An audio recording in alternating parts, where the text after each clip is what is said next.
Hello students, welcome to my Sanskrit విజేపీ channel. Students, ఈరోజటి మన topic first year Sanskrit answer పేపర్లో ఆన్సర్స్ ఎలా రాయాలి అనే విషయం గురించి. సో వీడియోని స్కిప్ చేయకుండా పూర్తిగా చూడండి. ఏ బిట్ ఎలా రాస్తే 99 మార్క్స్ స్కోర్ చేయవచ్చు అనే విషయం గురించి ఈరోజటి మన వీడియో.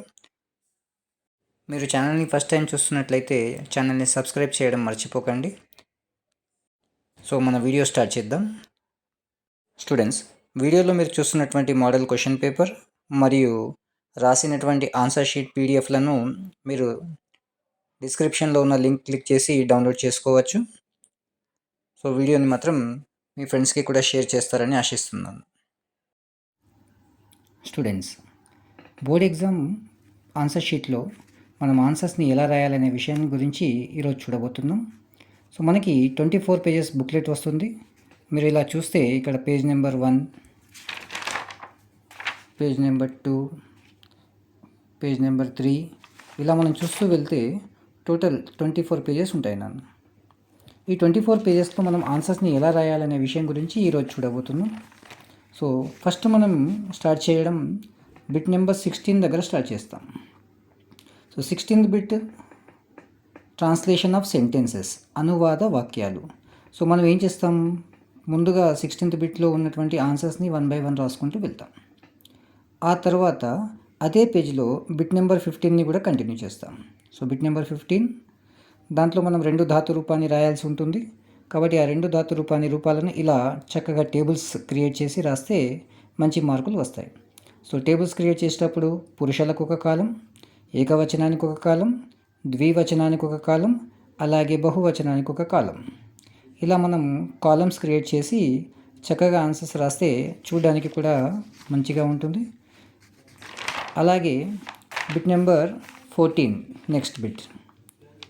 సో బిట్ నెంబర్ 14 విషయానికి వస్తే శబ్ద రూపాలు రాసేటప్పుడు మనం జాగ్రత్తగా రాయాలన్నా ఏ అక్షరంతో అంతమవుతుంది, అది ఏ లింగం అనేది మనం మెన్షన్ చేయాల్సి ఉంటుంది. అలాగే ఏకవచనం, ద్వివచనం, బహువచనం, విభక్తి. తర్వాత వరుసగా ఆ శబ్ద రూపాలు రాస్తాం. విభక్తి పేర్లు కూడా ఇలా రాయడానికి అవకాశం ఉంది. మనం ప్రథమ విభక్తి, ద్వితీయ విభక్తి పూర్తిగా రాయాల్సిన అవసరం లేదు. ఎందుకంటే మనం ఆల్రెడీ పైన విభక్తి అనేది మెన్షన్ చేస్తున్నాం కాబట్టి ప్రథమ, ద్వితీయ, తృతీయ, చతుర్థి, పంచమి, షష్ఠి, సప్తమి, అష్టమి, సంబోధన ప్రథమ అని రాయొచ్చు. ఓకేనా. సో అలా 2 శబ్దాలను ఒక పేజీలో వచ్చేలాగా డిజైన్ చేసుకోండి. ఆ తర్వాత వచ్చేసి students next bit 13th bit. 13th bit అంటే ఇచ్చినటువంటి 8 పదాల నుండి ఏవైనా 4 పదాలను కలిపి సంధి పేరు రాయవలసి ఉంటుంది. సో ఇచ్చినటువంటి క్వశ్చన్కి మనం సంధి పదాన్ని కలిపి పక్కనే సంధి పేరు రాయాలి. ఇలా కలిపినందుకు 1 మార్క్, సంధి పేరు రాసినందుకు 1 మార్క్. ఇలా ఒక క్వశ్చన్కి 2 మార్క్స్.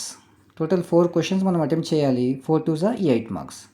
సో ఇక్కడ నేను వితౌట్ చాయిస్ అన్ని క్వశ్చన్స్కి ఆన్సర్ రాశాను కాబట్టి మీకు ఇలా కనిపిస్తుంది. మీరు కావాలి అనుకుంటే ఒకటే పేజీలో bit number 13 and bit number 12 2 bits రాయొచ్చు. ఎక్స్ట్రా రాయాలనుకున్నప్పుడు ఇలా రాయండి. లేకపోతే ఒకటే పేజీలో bit number 13 and bit number 12. Bit number 12 మనం ఒకవేళ చూస్తే సంధి విడదీయడం. ఆ సంధి విడదీయడం విషయానికి వస్తే మనకి క్వశ్చన్ కల్పిస్తాడు. సేమ్ 8 క్వశ్చన్స్ ఇస్తాడు. వాటిలో నుండి ఏవైనా 4ని మనం విడదీసి పక్కనే సంధి పేరు రాయాలి. క్వశ్చన్, సంధి విడదీయడం, పక్కనే సంధి పేరు రాయడం. విడదీసినందుకు 1 మార్క్, సంధి పేరు రాసినందుకు 1 మార్క్. ఇలా ఈచ్ క్వశ్చన్కి 2 marks. So 4 2s 8 marks. So ఇక్కడ కూడా నేను ఎక్స్ట్రా రాశాను కాబట్టి ఒక పేజీలో వచ్చాయి. లేదు అనుకుంటే మనం bit number 13 and bit number 12 కలిపి ఒకటే పేజీలో కంప్లీట్ చేసుకోవచ్చు. నెక్స్ట్ వచ్చేసి bit number 11. 11th bit means paragraph questions, సంవిత్ పరీక్ష. అంటే ఇచ్చినటువంటి ప్యాసేజ్కి మనం ఆన్సర్లను అదే ప్యాసేజ్లో వెతికి ఆన్సర్స్ రాయడం. సో మీరు ప్యాసేజ్ను ఆన్సర్ వెతికి రాసేటప్పుడు ఆన్సర్ అంతా రాసేసి ఆ తర్వాత ఏం చేయాలి, దాంట్లో ఆన్సర్ వర్డ్స్ని ఇలా డిఫరెంట్ కలర్ పెన్తో అండర్లైన్ చేసినట్లయితే చూడడానికి మంచి అపీరెన్స్ ఉంటుంది. సో ఇలా మనం 5 క్వశ్చన్స్కి 5 ఆన్సర్స్ రాస్తాం. ఆ తర్వాత వచ్చేసి బిట్ నెంబర్ 10. బిట్ నెంబర్ 10 గద్యభాగ ఏక పద సమాధాన ప్రశ్న. So one word answer questions. ఆ వన్ వర్డ్ ఆన్సర్ క్వశ్చన్స్ని కూడా ఇలా మనం వరుసగా ఒకదాని కింద ఒకటి రాస్తాం. పక్కనే ఆ వర్డ్స్ని కావాలి అనుకుంటే మీరు డిఫరెంట్ కలర్తో రాయొచ్చు, లేదా ఆన్సర్ని కూడా సేమ్ కలర్తో రాసి కింద అండర్లైన్ డిఫరెంట్ కలర్ పెన్తో చేయొచ్చు. ఇలా నేనేం చేశాను, బ్లూ పెన్తో మొత్తం రాసి ఆన్సర్ వర్డ్ని మాత్రం బ్లాక్ పెన్తో రాశాను. మీరు కావాలి అనుకుంటే ఇలా రాయొచ్చు, లేదు అనుకుంటే ఆన్సర్ వర్డ్ని కూడా బ్లూ పెన్తోనే రాసి కింద అండర్లైన్ బ్లాక్ పెన్తో చేయండి. అది కొంచెం అపియరెన్స్ చూడడానికి బాగా ఉంటుంది. ఇలా మనం బిట్ నెంబర్ 10 రాస్తాం. నెక్స్ట్ పేజీలో బిట్ నెంబర్ 9.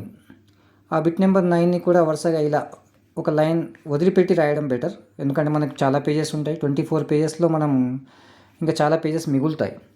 కాబట్టి మనం మిస్ కాకుండా జాగ్రత్తగా ఎవ్రీ ఆల్టర్నేట్ లైన్లో రాసుకుంటూ వెళ్ళండి.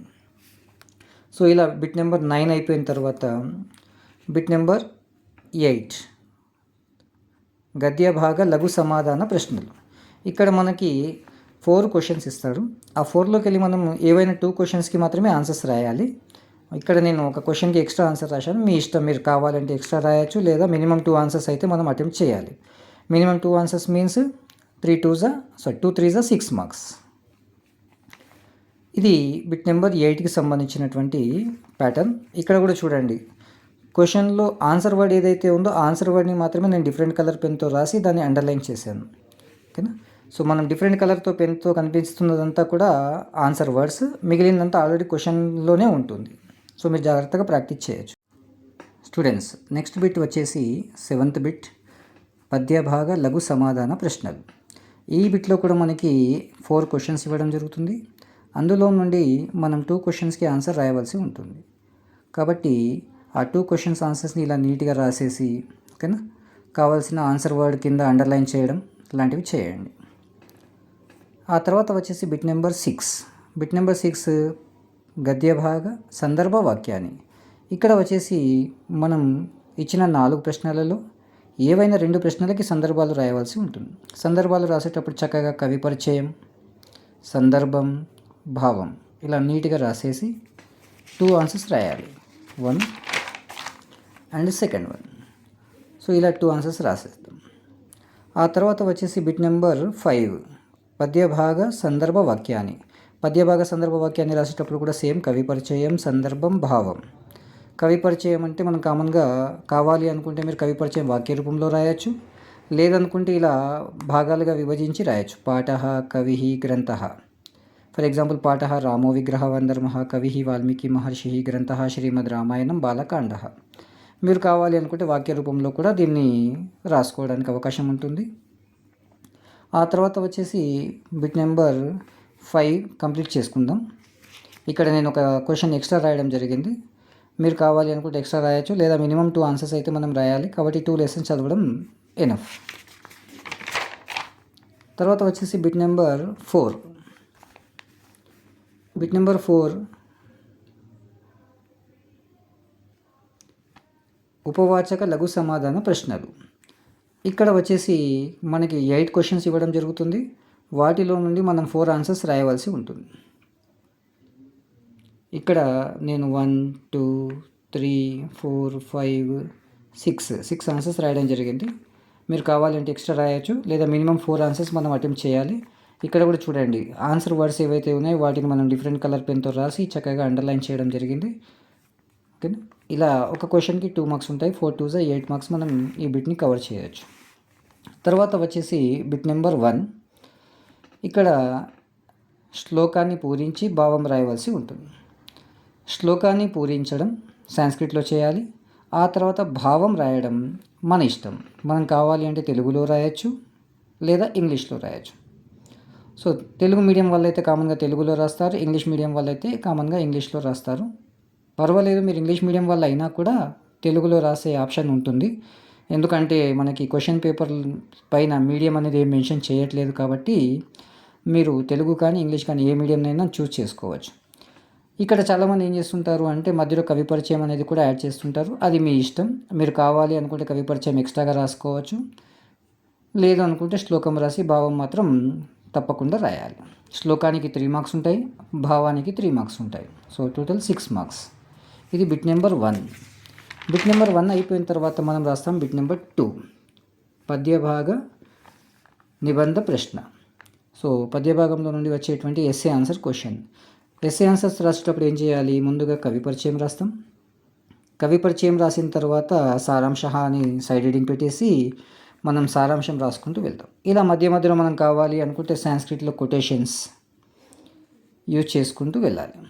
మినిమం ఒక 3 or 4 కొటేషన్స్ రాస్తే ఆ సమ్మరీకి చూడడానికి మంచిగా ఉంటుంది. 5.5 మార్క్స్ రావడానికి కూడా ఆస్కారం ఎక్కువగా ఉంటుంది. సో ఇక్కడ చూడండి, నేను ఆ పాఠంలో ఉన్నటువంటి సందర్భాలు, short answers, very short answers అన్నిటిని కూడా ఇక్కడ కొటేషన్స్గా యూజ్ చేశాను. మీరు కూడా కావాలి అంటే అలాగే యూజ్ చేసుకోవచ్చు. ఆ తర్వాత మనకు బిట్ నెంబర్ 3. బిట్ నెంబర్ 3 కూడా గద్యభాగ నిబంధ ప్రశ్న. ఇక్కడ కూడా రాసేటప్పుడు ముందుగా కవి పరిచయం రాస్తాం, తర్వాత సారాంశ ఆన్ సైడ్ హెడింగ్ పెట్టేసి మనం సమ్మరీ మొత్తం రాస్తాం. ఈ సమ్మరీ మనం కావాలి అనుకుంటే తెలుగులో రాయొచ్చు, లేదనుకుంటే ఇంగ్లీష్లో రాయొచ్చు. మీరు తెలుగులో కావాలంటే తెలుగులో రాయండి, లేదా ఇంగ్లీష్లో రాయండి. కానీ విషయాన్ని బాగా గుర్తుపెట్టుకోండి. ఏం గుర్తుపెట్టుకోవాలి? Question number 1, question number 2, question number 3. ఈ 3 బిట్స్ అయితే తెలుగులో రాయాలి, లేదా ఇంగ్లీష్లో రాయాలి. అంతేకాని ఒక ప్రశ్న తెలుగులో రాయడం, మరొక ప్రశ్న ఇంగ్లీష్లో రాయడం లాంటివి చేయకూడదు. పూర్తిగా తెలుగు లేదా పూర్తిగా English. Choose any one language for question number 1, 2, 3. So ఈ విధంగా మనం అన్ని ఆన్సర్స్ రాసేసిన తర్వాత కింద ద ఎండ్ అని పెట్టేసిన తర్వాత స్టూడెంట్స్ అక్కడ ఇన్విజిలేటర్ సిగ్నేచర్ తీసుకుంటారు. తీసుకున్న తర్వాత మిగిలిపోయిన పేజెస్ ఏవైతే ఉంటాయో వాటిని ఇలా మనం స్ట్రైక్అవుట్ చేస్తాం. స్ట్రైక్అవుట్ చేసేసి మనం ఇన్విజిలేటర్కి ఆన్సర్ షీట్ని హ్యాండ్ ఓవర్ చేస్తాం. సో ఇది ఈరోజటి వీడియో. సో మనం ఏ బిట్ ఎలా రాయాలి అనేదానికి ఈ పేజ్ ఏదైతే ఉందో, ఈ పీడిఎఫ్ ఏదైతే ఉందో, ఈ పీడిఎఫ్ని కూడా నేను మన వీడియోతో పాటు డిస్క్రిప్షన్లో లింక్ షేర్ చేస్తున్నాను. మీరు కావాలి అంటే ఈ పేపర్ డౌన్లోడ్ చేసుకోవచ్చు. ఫర్దర్గా మీరు రాయడానికి ఈ పేపర్ని ఉదాహరణగా యూజ్ చేసుకోవచ్చు. నా ఈ వీడియో చూసినందుకు థ్యాంక్ యూ. నా ఈ వీడియో మీకు నచ్చినట్లయితే దీన్ని మీ ఫ్రెండ్స్కి షేర్ చేయండి, అలాగే లైక్ చేయండి. ఛానల్ని మీరు ఒకవేళ మొదటిసారి చూస్తున్నట్టయితే సబ్స్క్రైబ్ చేయడం మర్చిపోకండి. Thank you.